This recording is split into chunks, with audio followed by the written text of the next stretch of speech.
So let's start with today's video. Yesterday I posted a problem. You can already see the problem in the screen.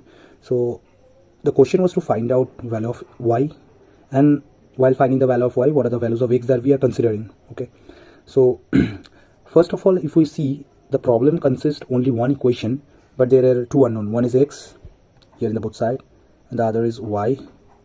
Alright, so we all know that from one equation we can find out only one unknown.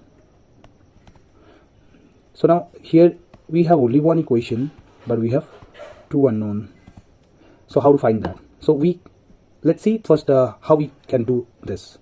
So let's rub all this. Let's start the sum. So the sum is 1 3 3 1 whole divided by 3 4 3 whole to the power x by 3 is equal to 2y minus 3y by 7 whole to the power x. This is the sum. Let's solve this now. Now if we look into the equation, this 1331 is 11 cube, this 343 is 7 cube, and whole to the power we have x by 3. In the right hand side we have 7 as LCM, so 7 is LCM, so 7 into 2y it's 14y minus 3y whole to the power x. Now 7 and 11 both are having power 3, so 11 by 7 whole to the power 3, and outside already there was x by 3. Okay, and this side we have 11y by 7 whole to the power x.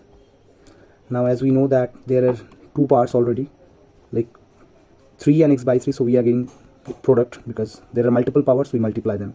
So 3 into x by 3 is equal 11y by 7 whole to the power x. Alright, so now what we can do after this, that this 3 we can cancel off and we can get a fresh and simplified, that is 11 by 7 whole to the power x is equal 11y by 7 whole to the power x. Now I want to show you something that we all can see here is both side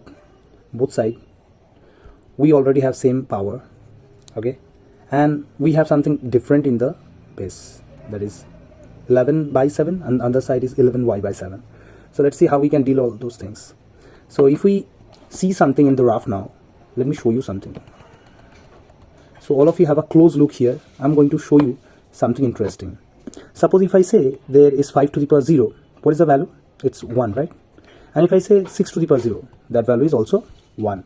So now as both of them are 1, from this may I write 5 to the power 0 is equal to 6 to the power 0? Yeah, I can write this, right? So next line, can I say now as the both powers are equal, 5 equals 6? Think about and let me know. But it's wrong. We can't write this. So in the laws of exponent, when we have learned that a to the power x is equal to b to the power y, we can write a equal b only when x is not equal to 0. This is one case. Another scenario is this, like suppose if we say 5 to the power 2, this value is 25. Similarly, minus 5 to the power 2 is also 25. So from this, if I say 5 to the power 2 is equal to minus 5 whole to the power 2, and from that, as we can see that the powers are equal, so can I write 5 equal minus 5? Question mark.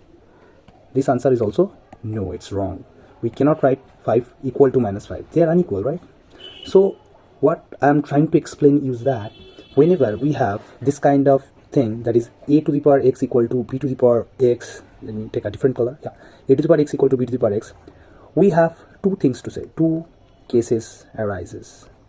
What are the two cases? Point number 1, this x is not equal to 0, and point number 2, this x cannot be an even number. Okay, that means x is non-zero odd number. I've already given you the explanation why I'm saying this. Why I'm saying this already, this explanation depicts all of this. Okay, whatever I've shown you here, this is already implying only this statement that x is non-zero odd number. X cannot be even, cannot be 0.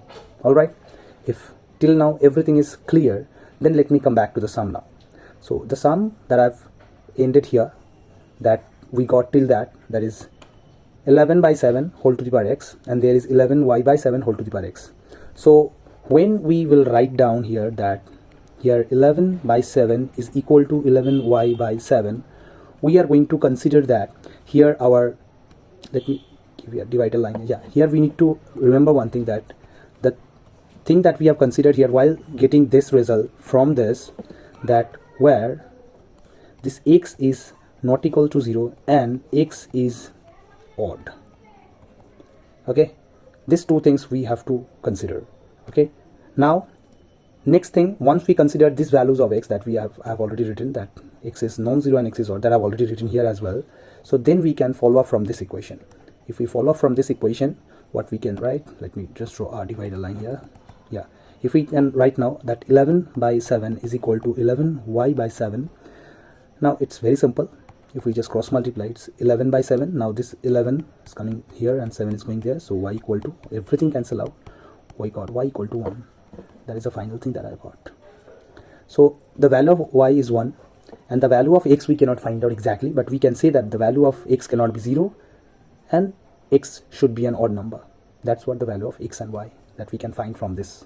Okay, so that's the result about the sum that I posted yesterday. I hope you have liked the video, and for getting more such contents, please follow Let's Mathemagic and support us. Thank you.